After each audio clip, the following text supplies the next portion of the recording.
Hello friends, मैं अविनाश डडवाल आज आपके साथ डिस्कस करने जा रहा हूँ what is drama, what are the types of drama and what are the elements of drama. दोस्तों, ऐसा माना जाता है कि जो ड्रामा है ये एंशियंट ग्रीस के समय से होते हुए आ रहा है, मीन्स अरिस्टोटल प्लेटो के समय से, फ्रॉम 335 बीसी से। ठीक है दोस्तों, तो ये जो वर्ड है ये ग्रीक से ही लिया गया है, जिसका मतलब है कोई एक्शन करना, एक्ट करना, मतलब किसी चीज़ को कुछ करना, मतलब। ठीक है friends, here first we will understand the meaning of drama, then we will go through the literary definition। तो दोस्तों, आप इस पिक्चर को देखिए, इसमें आपको कुछ स्टेज के ऊपर कुछ करेक्टर दिखाई देंगे, 3-4, और स्टेज दिखाई देगी, उसके बाहर ऑडियंस, ये जो चेयर्स हैं ये ऑडियंस के लिए हैं। तो दोस्तों, ड्रामा क्या हुआ, इसमें आपको कुछ एक्टर दिखाई देंगे, ये कुछ एक्ट कर रहे हैं, मतलब प्ले कर रहे हैं। ठीक है फ्रेंड्स, तो ये जो एक्ट प्ले कर रहे हैं ये कहीं ना कहीं लिखा होगा, ठीक है, रिटन में। अब वो उनको डायलॉग की तरह इस्तेमाल कर रहे हैं, और वो जो रिटन एक्ट है वो फिक्शनल भी हो सकता है और नॉन फिक्शनल, मानो सच्चा भी हो सकता है, मतलब किसी ट्रू घटना के ऊपर आधारित भी हो सकता है, या उससे प्रेरणा लेकर कुछ मनगढ़ंत चीज़ बनाई गई है। तो दोस्तों, यहाँ से डेफिनेशन हम क्या ड्राइव करेंगे कि in literature drama is the portrayal of fictional और non fictional events through the performance of written dialogue.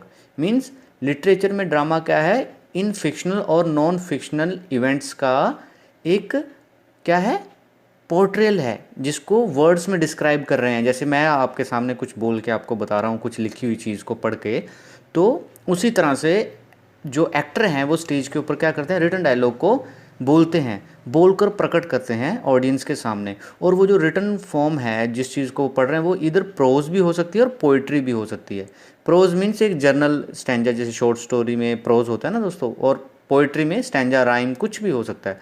Means literature में ड्रामा को क्या हुआ, एक पोर्ट्रेल ऑफ फिक्शनल और non fictional events through the performance of written dialogue. ठीक है दोस्तों, मास्क देख रहे हैं आप, one is laughing and one is crying face.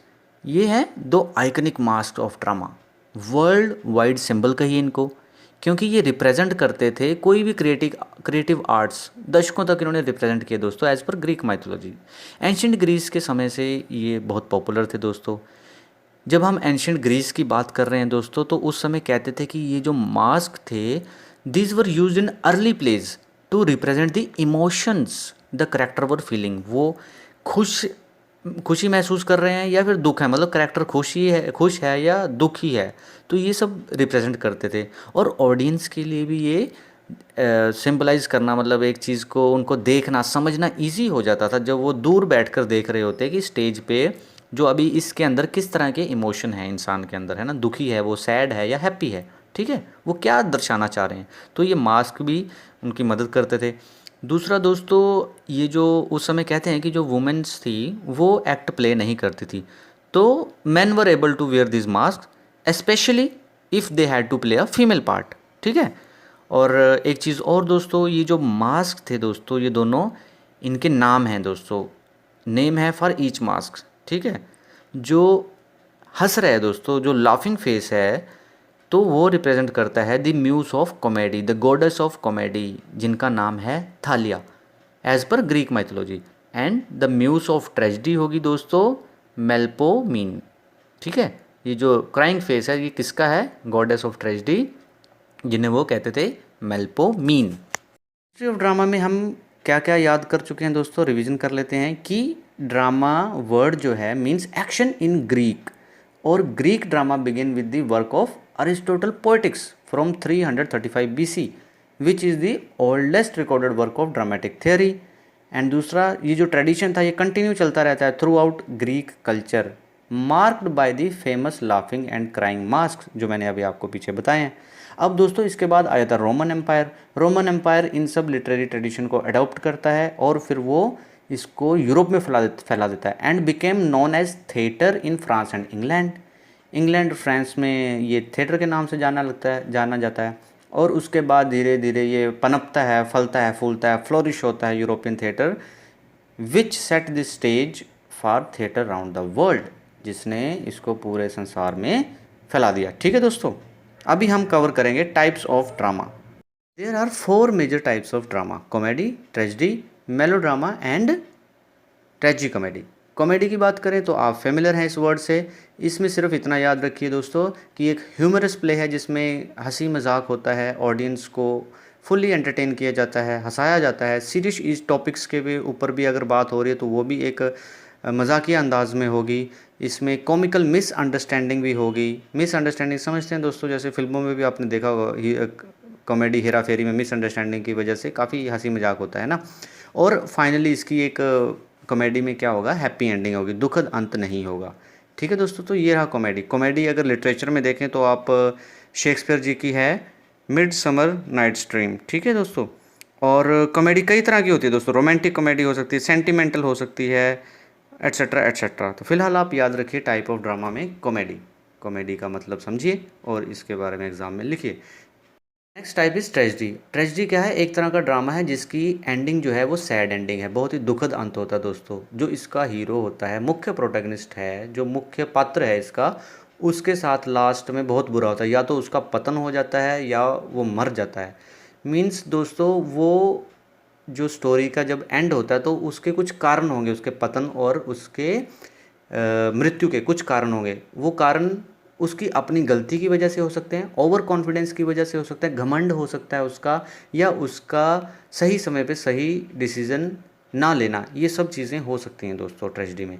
फिर हमें क्या होगा, उसके ऊपर दया आएगी, उस हीरो के ऊपर, करेक्टर के ऊपर, कि यार इसके साथ ऐसा नहीं होना चाहिए था एंड ऑफ द स्टोरी में। ठीक है, तो मतलब फीलिंग जागनी चाहिए ट्रेजेडी में दर्शकों के बीच में, पिटी और फेयर। पिटी मतलब दया की भावना और फेयर मतलब डर, और उससे कुछ सीखने को मिलेगा रियल लाइफ में, है ना। तो उसे कैथारसिस कैसे, इस तरह के अराउजल ऑफ इमोशंस में अगर कैथारसिस जागते हैं तो वो क्या हुई, एक परफेक्ट ट्रेजेडी हुई, अरिस्टोटल जी कहते थे। तो एग्जाम्पल लीजिए आप ले लीजिए इडिफस रेक्स बाय सोफोकल्स, बहुत ही फेमस एग्जाम्पल है दोस्तों। इसमें बहुत ही बुरा होता है उस करेक्टर के साथ।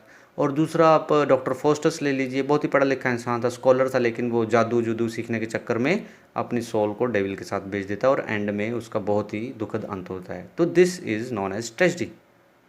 Next is melodrama. मेलोड्रामा क्या है, मोस्टली एक लव स्टोरी टाइप है जिसके अंदर एक सुंदर हीरोइन है, चार्मिंग हीरो है और डरावना विलन है दोस्तों। फ्रांस से शुरुआत होती है end of the 18th century से इसकी। बाकी सब फॉर्म ऑफ ड्रामा के काफ़ी देर बाद होती है, मच लेटर देन अदर्स। और धीरे धीरे उसके बाद ये ब्रिटेन में फैल जाता है और मॉडर्न डे में भी ये चलता है दोस्तों। इस समय क्या था, 18th सेंचुरी में रेवोल्यूशनरी पीरियड माना जाता है और थिएटर्स को काफ़ी इंपॉर्टेंस मिलती है और इसका काफ़ी प्रभाव पड़ता है आज की डेट में भी। लिटरेचर में इसका काफ़ी और एंटरटेनमेंट में इसका काफ़ी प्रभाव है। मेलोड्रामा में दोस्तों आप एग्जांपल सुपर हीरोज़ के भी ले सकते हैं, बैटमैन, स्पाइडरमैन, ये सब मेलोड्रामा ही हैं एक तरह के आज की डेट में। हिंदी मेलोड्रामा फिल्म में कभी खुशी कभी गम का एग्जांपल ले लीजिए, लगान एट्सेट्रा, ये सब एक तरह के मेलोड्रामा हैं दोस्तों। ठीक है, मेलोड्रामा में एक और चीज़ ऐड करना चाहूँगा कि ये काफ़ी इसमें हाइपरबोली का इस्तेमाल होता है, हाइपरबोलिज्म। चीज़ों को काफ़ी बढ़ा चढ़ा के एग्जेजरेट मैनर में बताया जाता है। जैसे फॉर एग्जांपल मैंने बताया सुपर हीरोज़ की मूवीज़ है ना, बैटमैन, स्पाइडरमैन, चीज़ों को बढ़ा चढ़ा के बताया ना, तो उसका काफ़ी इस्तेमाल होता है। ठीक है, next is our tragic comedy. दोस्तों ये आप देखेंगे तो दो वर्ड से मिलकर बना ट्रेजिक और कॉमेडी। तो मीन्स जिसके अंदर ये दोनों चीज़ें पाई जाती हैं। हमने ऊपर पढ़ा ना ट्रेजिडी और कॉमेडी, और इसमें सिर्फ फ़र्क इतना ही है दोस्तों, इसके अंदर दोनों चीज़ों का मिश्रण होगा। The play contains element of both comedy and tragedy, लेकिन इसका जो एंडिंग होगा ना दोस्तों वो दुखद नहीं होगा, वो हैप्पी एंडिंग होगा। ठीक है, इससे एग्जांपल लेंगे तो आपको फिर मर्चेंट ऑफ वेनिस, शेक्सपियर का दोस्तों जो प्ले है वो सब पढ़ने पड़ेंगे, the winter table, the Tempest etcetera etcetera. ठीक है दोस्तों, तो ट्रेजिक कॉमेडी बेसिकली याद रखिए ये दोनों चीज़ों का मिश्रण है, लेकिन इसकी जो एंडिंग है वो हैप्पी होती है। ये एक मॉडर्न टाइप का भी आप इसे कह सकते हैं ड्रामा है, और इसकी जो एमर्जेंस है that is from the Roman empire. पहले नहीं होती थी दोस्तों, क्लासिकल पीरियड में नहीं था ये। ठीक है, नेक्स्ट इज़ ओपेरा। ओपेरा क्या है, आर्टफुल कम्बिनेशन है किसका, डायलॉग, म्यूज़िक एंड डांस। इसमें सभी के सभी करेक्टर गा के बताएंगे। ठीक है, ये सब्जेक्ट मैटर करता है इसका, ट्रेजिडी, कॉमिक भी हो सकता है, ट्रेजिक भी हो सकता है, मेलोड्रामेटिक भी हो सकता है, और इसमें कॉस्ट्यूम डिज़ाइन एट्सेट्रा का काफ़ी सेट का पूरा ध्यान रखा जाता है। ठीक है दोस्तों, तो ये हुआ ओपेरा। अगर फार्स की बात करें तो फार्स एक तरह की ब्रॉड कॉमेडी है, बढ़ा चढ़ाकर। ठीक है दोस्तों, it depends less on a narrative story line and more on physical humour. ठीक है, जैसे अपने जॉनी लीवर अपने चेहरे के एक्सप्रेशन देके है ना हंसा देते थे, सिली जोक्स।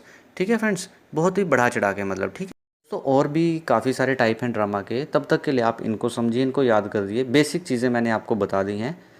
और 6 एलिमेंट्स ऑफ ट्रेजेडी दोस्तों जो हैं, जो मैंने एक वीडियो लिंक डिस्क्रिप्शन में डाल दूंगा, बना चुका हूँ, वही हैं एलिमेंट्स ऑफ द ड्रामा। आप उनको भी रेफ़र कर लीजिएगा, तो आपका टॉपिक तैयार हो जाएगा, drama, it types of drama और एलिमेंट्स। ठीक है, तब तक के लिए दोस्तों थैंक यू वेरी मच। अच्छी लगे तो please like share and subscribe.